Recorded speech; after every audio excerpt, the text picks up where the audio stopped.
Good morning. Here we are. Here's Miranda, who's going to be our baker this morning, and this morning we're going to be doing bread. If you come and have a look in here, you can see there's the water for the bread, and we're going to put some sunflower oil in as well, and then the flour and seeds, and we use dried yeast and salt. It seems to work better to put the liquid ingredients in first and the dry ingredients in afterwards. Or if you don't do that, the blade in the mixer doesn't always reach the bottom, and you can get a little dry crust around the bottom of the bowl.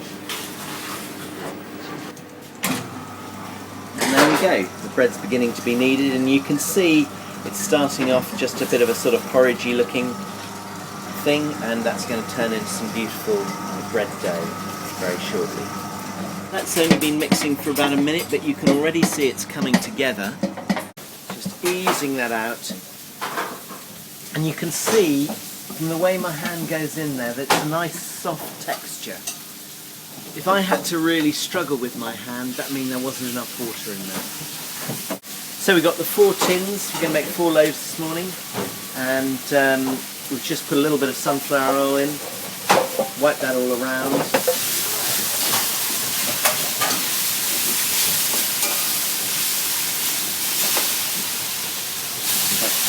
And then these loaves will prove for about an hour or so, and then they'll be ready to go in the oven. So this is the olive oil dough. You can see how lovely and soft and stringy it is. We're going to use this one dough for making 5 different things. So first of all, Miranda's doing the burger buns. These little bobs are 70 grams. The thing with a burger bun is you don't want too much bread. You want the star of the show to be the burger, and the bun to be just enough to encase not only the burger but the extra fillings of cheese and the onion marmalade and all that. The burgers, which are 9 centimetres, just over 9 centimetres round, will shrink a tiny bit in cooking. So what you want is the edge of the burger and the edge of the bun to be nicely lined up, so it's that beautiful classic burger shape. And she's glazing the top of the burger buns with a bit of scrambled egg mixture. So here we go with the sesame seeds on top. But I actually eat these burgers reasonably often, and one of the highlights of the burger eating experience is when we cook the burgers, we take the top off the bun, we butter it, and put both the top and the bottom into the oven to heat whilst the burger's cooking. And the top of the burger bun with its crunchy sesame topping, which has been buttered and then heated, is a thing in itself. It's like an aperitif to your burger.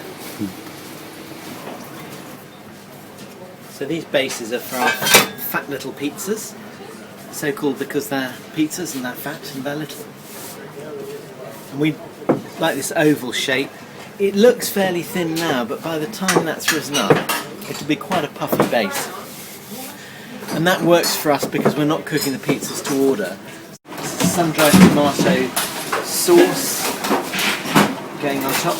We use that sauce for these because they're sometimes going to be eaten at room temperature rather than piping hot, and it's a more what's the expression? It's a strongly flavoured tomato sauce. The sun-dried tomatoes give it a more strong flavour, and that works well at room temperature and with a relatively thick base, which we need because they're going to stay on the counter for a bit.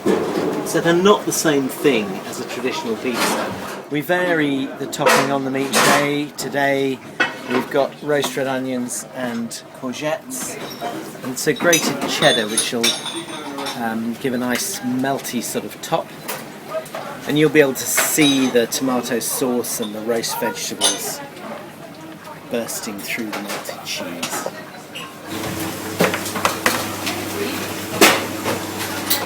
And they'll just have about 10 minutes in the oven, just for everything to heat through and the cheese to melt and brown a little bit.